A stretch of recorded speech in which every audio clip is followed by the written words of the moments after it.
नमस्कार, मैं दिव्यम हूँ और आप न्यूजिंग देखना शुरू कर चुके हैं। आज हमारे साथ बातचीत करने के लिए भाकपा माले की एमएलसी तथा स्कीम वर्कर्स फेडरेशन की राष्ट्रीय महासचिव शशि यादव जी मौजूद हैं। बिहार में आशा कार्यकर्ताओं की एक लंबी लड़ाई लड़ रही हैं। पिछले दिनों प्रधानमंत्री मोदी की जब बिहार में दौरा था, मधुबनी में प्रधानमंत्री मोदी ने एक बड़ी रैली को संबोधित किया। उसी बीच पूरे बिहार भर में अलग अलग प्राथमिक स्वास्थ्य केंद्रों पर आशा कार्यकर्ताओं का विरोध प्रदर्शन हो रहा था। इस पूरे विरोध प्रदर्शन के बारे में हम जानेंगे, क्या उनकी मांगे हैं और क्यों सारा प्रदर्शन ये हो रहा था। शशि जी, क्यों, ये क्या कारण था? प्रधानमंत्री मोदी जब बिहार आए और प्रधानमंत्री मोदी जब बिहार आते हैं, एक बड़ी घोषणा करते हैं, मधुबनी में बड़ी सभा को संबोधित कर रहे हैं, तो क्यों आशा कार्यकर्ताओं का प्रदर्शन चल रहा था?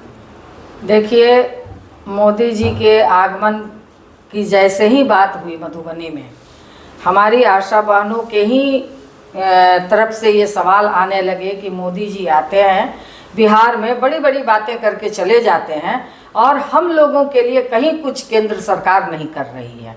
चुनाव के समय में भी कोई घोषणा नहीं हुआ, बजट इतना बड़ा हुआ, इस बजट में हम आशाओं के लिए कोई घोषणा नहीं हुआ। और सबसे बड़ी बात आप देखेंगे कि बिहार में आशा कार्यकर्ता और फैसिलिटेटर बहनों को 6 महीने से पेमेंट नहीं मिला है। होली जैसा पर्व बीत गया, ईद जैसा पर्व बीत गया और हमारी आशा बहनों ने अपने बच्चों के लिए एक मतलब कि कहिए कि पर्व में जो थोड़ा बहुत भी देना होता है वो नहीं दे पाई। कैसे किसी एक आशा जो कि बिल्कुल इस पे निर्भर है, कैसे उसका परिवार चल रहा होगा, आप कल्पना कर लीजिए। कोई अधिकारी को अगर 2 महीना पेमेंट नहीं मिलता है तो वो बेचैन हो जाते हैं। और एक आशा बहने जिसको कि सबसे कम वेतन मिलता है, जो भी वेतन मिले उसी पे उसका परिवार चल रहा है और 6-6 महीने से पेमेंट नहीं दे रहा है। जब हम लोगों ने राज्य सरकार से लगातार बात की, प्रधान सचिव से लगातार बात की, तो कह रहे हैं कि केंद्र राज्य स्वास्थ्य समिति लगातार बात की तो कह रहे हैं कि केंद्र सरकार ने पैसा नहीं दिया है। केंद्र को 60% देना है, बिहार सरकार को 40% देना है। तो बिहार सरकार ने कुछ अपना 40% हम लोगों के दबाव पे, हम लोगों के पूरे बातचीत पे, सदन में जो बिहार का बजट सत्र चल रहा था तो मैंने सदन में भी सवाल उठाया, तो सदन के दबाव में आकर के बिहार सरकार ने अपना कुछ हिस्सा दिया, मगर केंद्र सरकार के नहीं देने की वजह से आशाओं के घर के चूल्हे नहीं जल पा रहे हैं, उनके बच्चे भूखे हैं। इसलिए उन आशाओं ने नारा लगाया कि पीएम सीएम झूठे हैं, हमारे बच्चे भूखे हैं। इस नारे के तहत उन लोगों ने अपने अपने पीएससी पे कार्यक्रम आयोजित किया था और इसलिए उन्होंने ये वो सवाल पूछना चाह रही थी कि आपका जो कोटा है केंद्र सरकार का, वो आप क्यों नहीं दे रहे हैं? आप आते हैं बिहार में, बड़ी बड़ी घोषणा कर जाते हैं कि हम ये कर रहे हैं, हम वो कर रहे हैं, पूरे देश का विकास कर रहे हैं, मगर जिसके बल पे आपकी सरकार हेल्थ की व्यवस्था चल रही है वो परिवार भूखा है, उसका बच्चा भूखा है। इस सवाल को लेकर के आशाओं ने अपने अपने पीएससी पे कार्यक्रम किया। आपको क्या लगता है कि जब आप ये कह रही हैं कि आशा कार्यकर्ता हेल्थ की पूरी स्ट्रक्चर की जो रीढ़ है उन पे टिका हुआ है, फिर भी सरकार उन्हें समय पर वेतन नहीं दे रही है, क्या लगता है सरकार की इसके पीछे की मंशा क्या है और क्यों नहीं देना चाह रही है? देखिए, सरकार बिल्कुल कह लीजिए कि जो सबसे निचले तबके के कर्मचारी हैं, इसके लिए सरकार के ऊपर सरकार का कोई ध्यान नहीं है। एक तो इसमें महिलाएं हैं, उनसे काम लेती है, बंधुआ मजदूर समझती है। और सरकार को, क्योंकि ये जो केंद्र की सरकार है, राज्य की सरकार है, इनको लगता है कि हम नफरती राजनीति पैदा करके वोट ले लेंगे, इसलिए इस पर मुझे कोई विशेष जोर देने की ज़रूरत नहीं है। ये एक बड़ा कारण है आज के समय में। इसलिए आप देखेंगे कि बिहार के अंदर भी इतने तमाम तबकों के लोगों ने आंदोलन किया, वो हर तबके के लोग जो ठेका पे, मानदेय पर, प्रोत्साहन पर काम कर रहे हैं, मगर सरकार उनके प्रति कहीं से भी संवेदनशील नजर नहीं आती। सरकार को लगता है कि भाई ये तो हमारे लिए मुद्दा नहीं है, हम तो हिंदू मुस्लिम करेंगे, हम जात पात की राजनीति करेंगे और हम वोट बैंक ले लेंगे। तो ये एक बड़ा कारण नज़र आता है। मगर आशाओं ने, हमारी बहनों ने ये तय कर रखा है कि इस बार हम लोग एकजुट होंगे। इस एकजुटता की जब आप बात कर रही हैं, तो अभी हाल में जब प्रधानमंत्री बिहार आए थे तो देश में कैसी घटना घटी है पहलगाम में, तो आप लोग ने जो विरोध की तैयारी की थी, आशा कार्यकर्ताओं ने जो विरोध की तैयारी की थी, और बिहार प्रधानमंत्री आए तो वो भी एक मुद्दा जुड़ा हुआ था और यहाँ से प्रधानमंत्री ने उस विषय पर बोला भी। तो क्या इस घटना का किसी प्रदर्शन में क्या एक जो खास किस्म का एक माहौल और जिस तरीके से इसे प्रोजेक्ट करने की कोशिश की गई देशभक्ति के माध्यम से तमाम चीज़ों से, तो क्या आपके जो आशा कार्यकर्ताओं का प्रोटेस्ट था उस पर इस कार्यक्रम का कोई असर रहा? देखिए, सुबह से सैकड़ों कॉल आ रहे थे कि क्या हमारे प्रधानमंत्री बिहार आएंगे। अगर देश में इतनी बड़ी दुखद घटना हुई है तो स्वाभाविक लोगों का वो, तब मुझे लगा कि सचमुच वो स्वाभाविक लोगों को लग रहा था कि इतनी बड़ी घटना हुई है, शायद प्रधानमंत्री ना आए और क्या मतलब हम लोग को कार्यक्रम करना चाहिए। कि जिस तरह से कई जगह से ये भी फ़ोन आया कि धर्म के नाम, धर्म पूछ करके हम लोगों को हमारे लोगों को मारा है।